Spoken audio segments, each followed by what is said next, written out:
अपनी माँ का सर धड़ से अलग कर दो।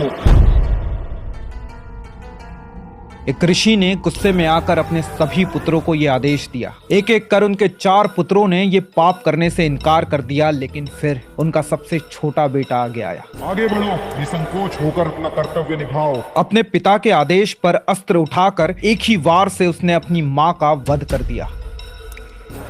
ये कहानी है एक ऐसे योद्धा की जिससे सारा संसार डरता था, जिसने 21 बार एक पूरे वंश को इस दुनिया से लगभग पूरी तरह मिटा दिया था। एक ऐसा भयानक योद्धा जिसने अपने शत्रुओं का इतना खून बहाया कि उससे 5 नदियां भर गई थी। वो महापराक्रमी योद्धा जिसे दरअसल एक ब्राह्मण होना चाहिए था, लेकिन एक गलती के कारण उसका पूरा जीवन बदल गया। भगवान विष्णु के 6ठे अवतार परशुराम, जिनके क्रोध से पूरी धरती कांप उठती थी। लेकिन आखिर परशुराम है कौन?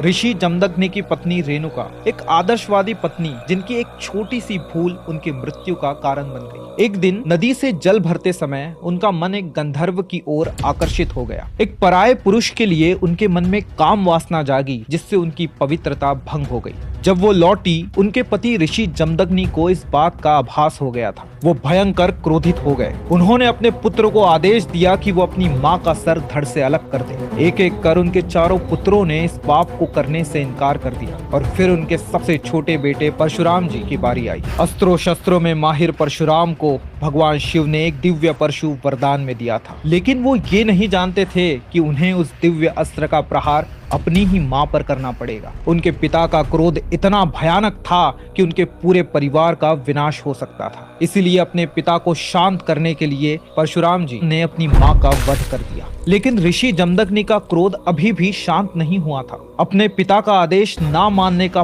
पाप करने के लिए उन्होंने अपने 4 पुत्रों को भी दंड दे दिया और परशुराम को एक एक करके अपने सारे भाइयों का वध करना पड़ा। परशुराम ने बिना किसी प्रश्न के अपने पिता के आदेश का पालन किया था। इससे ऋषि जमदग्नि बहुत प्रसन्न हुए और उन्होंने परशुराम को एक वरदान मांगने को कहा। मैं चाहता हूँ मेरी माँ और मेरे भाई पुनः जीवित हो जाए और उन्हें अपनी मृत्यु याद ना रहे। ऋषि जमदग्नि अपनी बात से पलट नहीं सकते थे। उन्होंने परशुराम की बात मान ली और अपनी शक्तियों से अपने परिवार को पुनः जीवित कर दिया।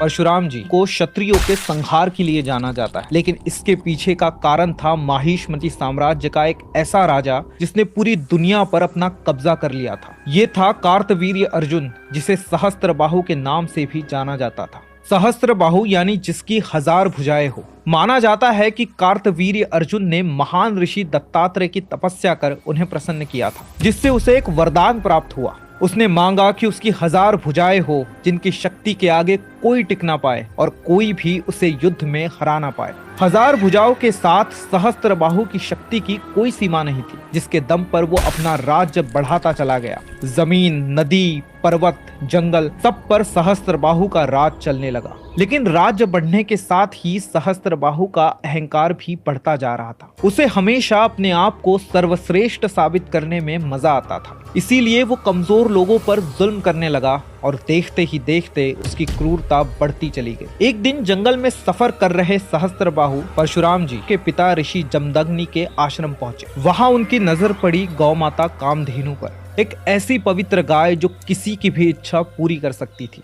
लोभ में अंधा सहस्त्रबाहु जबरदस्ती कामधेनु को खींचकर अपने साथ ले गया। जब परशुराम जी को इस बात का पता चला तो वो भयंकर क्रोधित हो उठे और उन्होंने सहस्त्रबाहु को युद्ध के लिए ललकारा। अहंकार में डूबा सहस्त्रबाहु परशुराम को साधारण इंसान समझ रहा था, लेकिन जल्द ही वो जान गया कि उसने अपनी ही मृत्यु को बुलावा दे दिया है। परशुराम ने हवा में एक तीर छोड़ा जो हजारों तीरों में बदल गया और सहस्त्रबाहु की सारी सेना पर तीरों की बरसात हो गई। कोई भी उनके सामने टिक नहीं पाया और देखते ही देखते सारी सेना ढेर हो गई।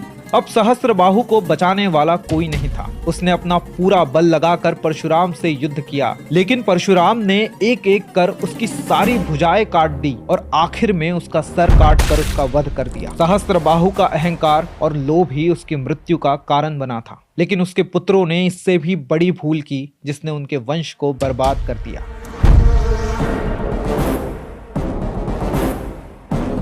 सहस्त्रबाहु की मृत्यु देख सारे पुत्र वहां से भाग खड़े हुए। लेकिन बदले की भावना ने उन्हें शांत रहने नहीं दिया।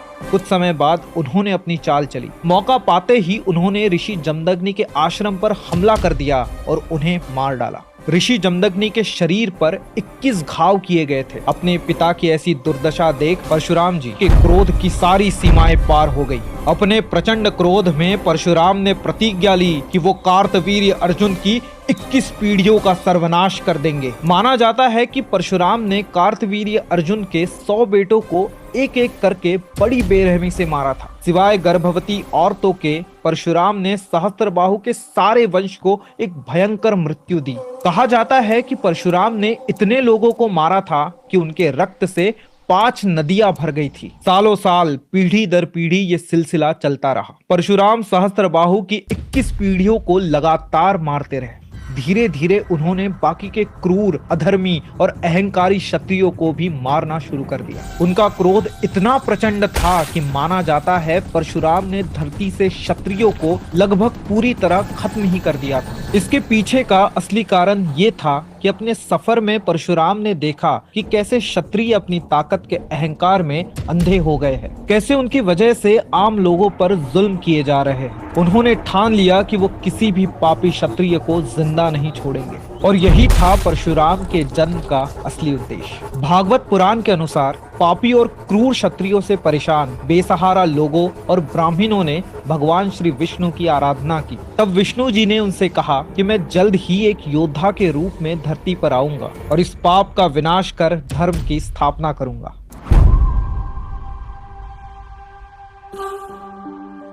कभी कभी एक छोटी सी गलती भी इतिहास के पन्ने पलट सकती है। ऐसे ही एक छोटे से बदलाव से जन्मे थे परशुराम जी।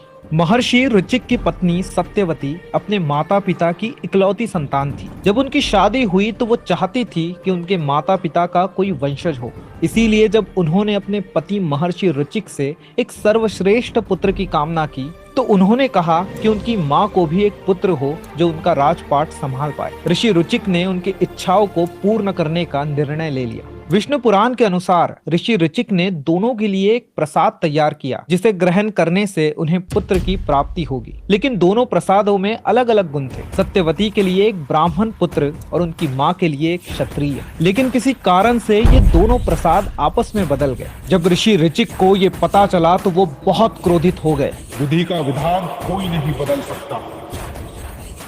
उन्होंने उन्हें बताया कि क्षत्रिय परिवार में पैदा होने के बाद भी उनकी माँ एक ब्राह्मण गुणी पुत्र पाएगी और सत्यवती का पुत्र ब्राह्मण होने की बजाय क्षत्रिय होगा। सत्यवती ने अपनी गलती का एहसास कर ऋषि ऋचिक से माफी मांगी, जिसके फलस्वरूप उन्होंने उसे वरदान दिया कि उनका पुत्र नहीं बल्कि पोता क्षत्रिय होगा। आगे चलकर सत्यवती ने जन्म दिया जमदग्नि को। जमदग्नि ने रेणुका देवी से विवाह किया और उनके 5 पुत्र हुए, जिनमें सबसे छोटे का नाम रखा गया राम।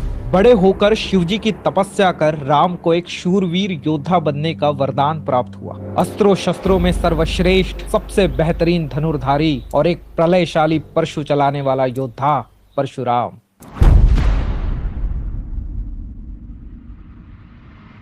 परशुराम जी एक ऐसे विष्णु के अवतार है जिन्होंने कभी अपना शरीर नहीं त्यागा। श्री कृष्ण या श्री राम की तरह वो वैकुंठ धाम नहीं लौटे, ना ही कभी अपने महाविष्णु रूप में आए। वो हमारी कथाओं का एक ऐसा हिस्सा है जो हर युग में मौजूद रहे हैं। माना जाता है कि क्षत्रियों के संहार के बाद अपने पापों का प्रायश्चित करने के लिए उन्होंने सब कुछ त्याग दिया और पहाड़ों में समाधि करने के लिए चले गए। लेकिन कई अरसों बाद त्रेता युग में उनकी समाधि टूटी जब उनके गुरु भगवान शिव का दिव्य धनुष तोड़ा गया एक क्षत्रिय से। लेकिन ये क्षत्रिय कोई और नहीं बल्कि श्री राम थे। वाल्मीकि रामायण के अनुसार श्री राम जी ने जब राजा जनक का दिव्य धनुष तोड़ दिया तब परशुराम उनसे मिलने आए। भगवान परशुराम ने श्री राम की दिव्यता और शक्ति को पहचाना। वो समझ गए कि श्री राम भी विष्णु के अवतार है और एक क्षत्रिय के रूप में आकर श्री राम ने यह साबित कर दिया था कि अब परशुराम जी को और लड़ने की जरूरत नहीं है। एक अद्भुत दृश्य जहाँ एक अवतार ने दूसरे अवतार की महिमा को स्वीकार किया।